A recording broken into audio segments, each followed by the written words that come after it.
Assalamualaikum warahmatullahi wabarakatuh. Jadi di sini saya ingin menjelaskan bagaimana cara kita menggunakan garis lidik dalam penentuan nilai optimum sebuah permasalahan program linear. Jadi untuk yang langkah terakhir, itu kan setelah kita buat grafiknya, tadi kita uji titik pojok. Karena ini berbentuk segi 4, berarti harusnya kita menguji sebanyak 4 titik pojok. Tetapi pasti di 0,0 ini hasilnya 0, sehingga tidak saya uji. Berarti kita tadi menguji 3. Tetapi bisa saja sebuah DP itu mempunyai lebih dari 3 titik pojok, bisa 4, bisa 5, bisa 6.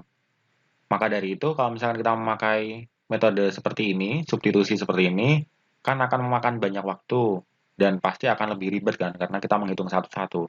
Oleh karena itu, ada sebuah metode yang namanya garis lidik, di mana kita tidak perlu menghitung satu persatu, tetapi kita langsung menentukan titik mana yang akan menghasilkan nilai optimum. Nah, garis lidik sendiri merupakan sebuah metode yang digunakan untuk langsung menentukan koordinat titik optimum tanpa harus mensubstitusikan nilai dari tiap-tiap titik pojoknya. Dilakukan dengan cara menggeser ke arah kanan garis yang mempresentasikan fungsi tujuan dari permasalahan tersebut.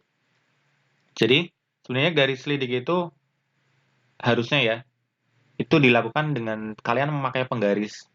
Jadi nanti penggarisnya itu diletakkan di garis tujuannya, fungsi tujuan, kemudian penggarisnya itu yang kita geser. Jadi yang geser itu bukan garisnya sebenarnya, tetapi cukup menggunakan penggaris, bantuan penggaris, tanpa kalian harus menggambar. Nanti akan saya jelaskan sih.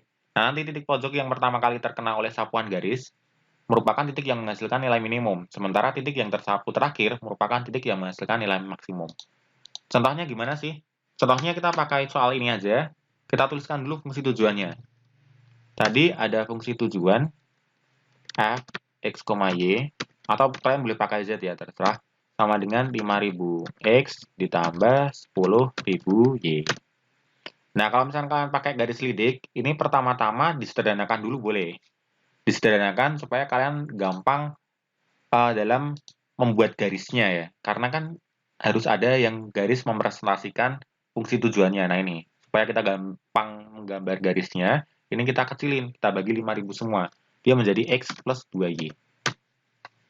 Nah, jadi nanti yang kita gambar adalah garis x plus 2y. Garis x plus 2y itu maksudnya gimana sih cara menggambarnya?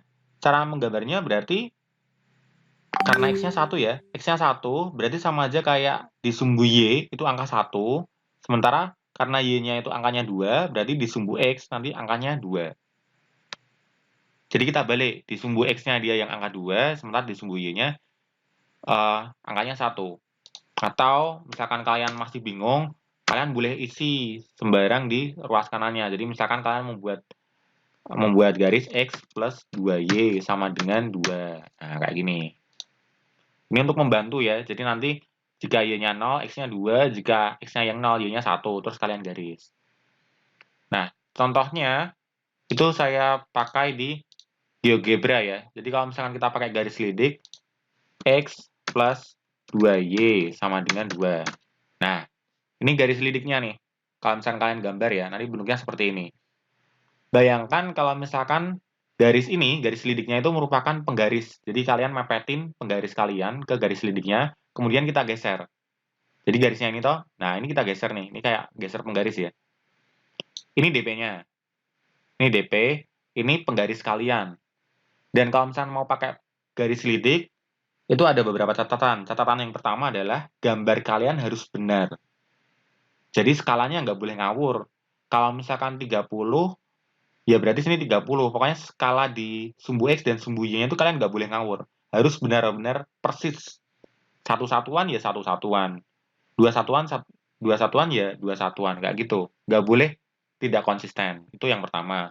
Kemudian yang kedua, selain gambar kalian harus benar, usahakan waktu menggeser penggaris, itu gradiennya tidak berubah. Jadi kemiringannya tuh tetap. Jangan sampai kalian waktu menggeser penggarisnya nanti miringnya berubah. Nah, itu yang salah.